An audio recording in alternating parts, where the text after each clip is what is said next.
NTSB air traffic controllers set altitudes of planes that nearly collided off Hawaii.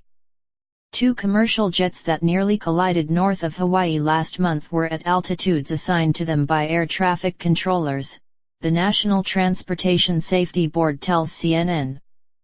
The cause of the near disaster in the skies east of the Hawaiian Islands on April 25 is still under investigation.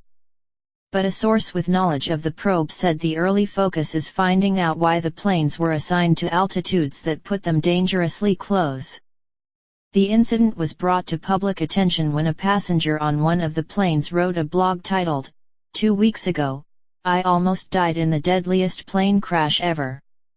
In the incident, United Airlines Flight 1205, which was headed east to Los Angeles from Kona International Airport on the Big Island of Hawaii, had to descend quickly to avoid a westbound U.S. Airways jet, approximately 200 miles northeast of Kona. The United pilots received an audible warning that the plane was in danger from its traffic collision avoidance system, which monitors airspace around a plane. Both planes were Boeing 757s. Flight tracking websites show the United plane descended 600 feet in 60 seconds. The passenger who wrote the blog post, Kevin Townsend, described feeling weightless as the United plane suddenly plunged.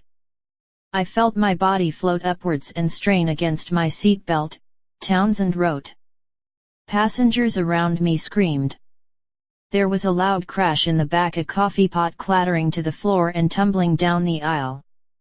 Our tray tables began rattling in unison as the 757 strained through the kind of maneuver meant more for a fighter jet."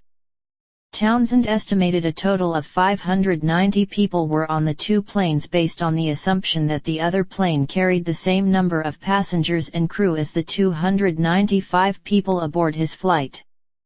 Thus, according to Townsend, the death toll in a collision would have been the worst air disaster in history, surpassing the 583 who died in the 1977 runway collision of two Boeing 747s on a runway on the Spanish island of Tenerife. However, airlines officials this week declined to say how many people were on the two passenger jets in last month's incident. Townsend said he believes it was his report that led the Federal Aviation Administration to investigate. He said he wants to make sure near collisions are thoroughly investigated. "I don't think there's some epidemic of near accidents that occurring, but it was a jarring experience dodging another plane," he said.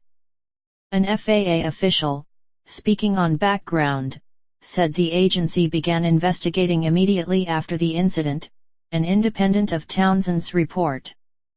On Thursday, a joint FAA-NTSB team arrived at the Honolulu control facility to continue the investigation, the NTSB said. Commercial airline pilot Leigh Abent said the collision avoidance systems worked as designed. "You're going to run into this situation, unfortunately. Nothing is perfect.